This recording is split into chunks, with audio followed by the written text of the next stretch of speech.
Today I'm rolling into another Georgia town that I've heard had some amazing buildings,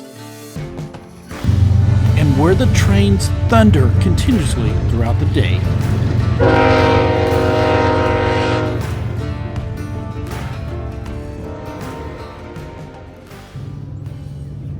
I am Danny, and welcome to my channel, Danovator, where my experiences become your adventure.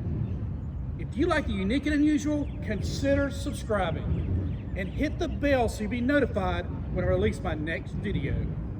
Well, let's go explore historic Cordele, Georgia. This is one of the stops of Sam's short line excursion train, and it looks like Thomas's train will be visiting this year. And it's also where you'll find the Cordele Historical Museum. But it looks like they're closed today.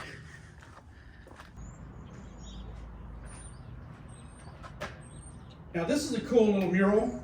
This right here is why Cordele exists. Founded in 1888, built because the railroad stopped here. Well, across 41, I see a peculiar creature hanging out. And he's greeting guests to the Southern Belle's Antiques, Gifts, and Thrifts.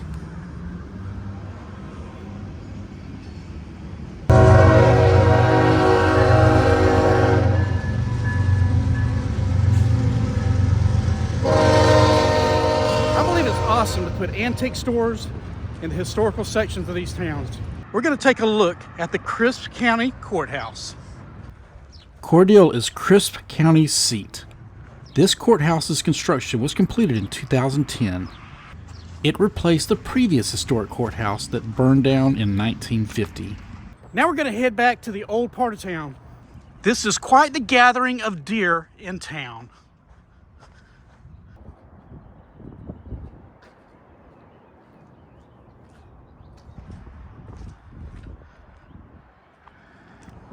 I've seen quite a few buildings throughout the downtown that's made like this, these blocks.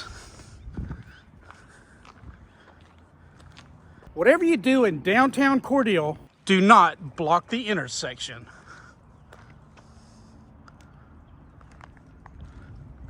Since I arrived, I've already seen 2 trains come through, which I hope none comes through now because I'll be in trouble.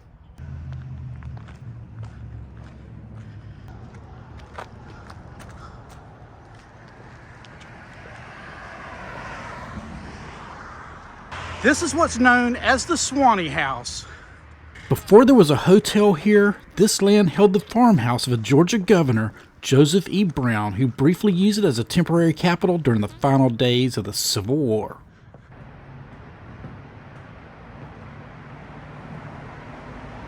The old Swanee Hotel was founded in 1890. It burned down in 1994 and was rebuilt. So it looks like it's now abandoned. Oh yeah, one thing I forgot to mention. This placard on the ground says that under this spot is the old well that supplied water to the brief Capitol location. I explored quite a few towns that had one of these. A Carnegie Library. When you go into a library, always remember no talking on cell phones. So on the corner of 6th Street and 11th Avenue is Cordele's U.S. Post Office.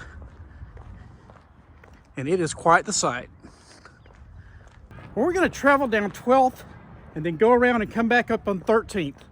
I call this the church tour. The sidewalks through this area are fancy. Just past the AT&T building is an amazing church. It is now the Cordele First Church. And it has an elevator. This spectacular church looks like it's been here for a while. And just past Cordele First is the First Presbyterian Church. In the distance, I can see a massive church building. It has a humongous dome. Built in 1914, this former First Baptist Church apparently now serves the community in a whole new way. It appears to be now called the Community of Cordele, Inc. Well, I hope y'all enjoying our little walk today through the streets of Cordele. Hey, watch out, you gotta be careful on those ladders. Welcome to downtown Cordele. And in the middle, you can see some references to watermelons. Cordele is said to be the watermelon capital of the world. Now this impresses me. Well manicured hedges. Perlis Park, 2003.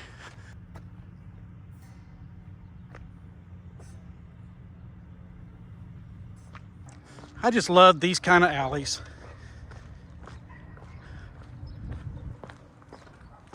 And being close to Cordele's busy railroad tracks, you can always take a break at the Rail House Tavern.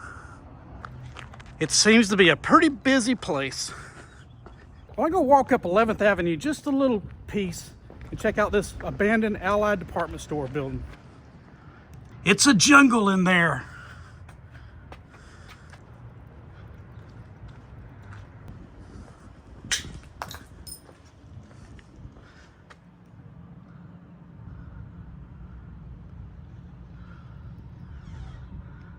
And next door to it, I had to check out this building. And watch out for this fella.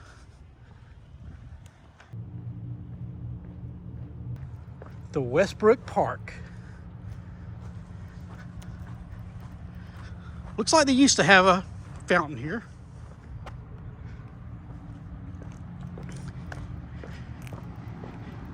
Now this wall looks scary to stand beside.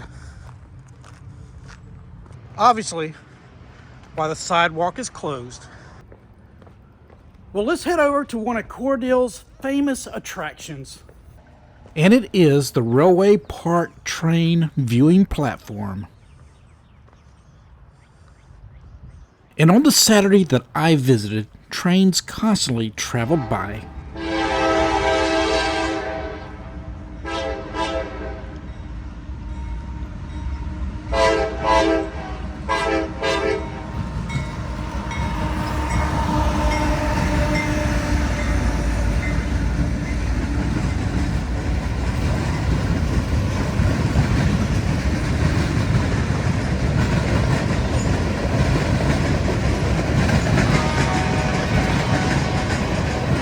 There are even these rows of placards that you can learn the history of the railroad through these parts.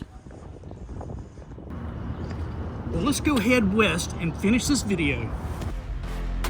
A little over 30 miles, we arrive at Americus, Georgia, where the story of Cordele continues. Here at the Oak Grove Cemetery rests some of the key figures tied to the early days of Cordele's history.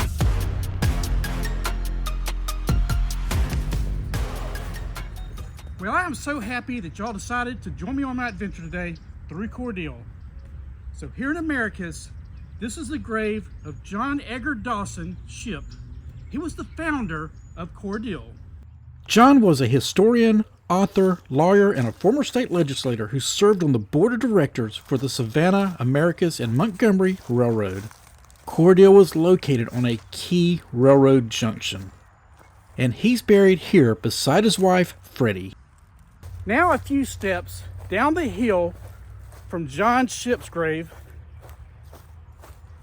is another important grave to Cordele.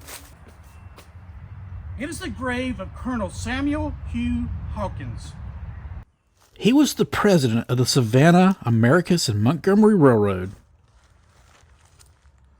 He's buried here beside his wife, Cordele Hawkins.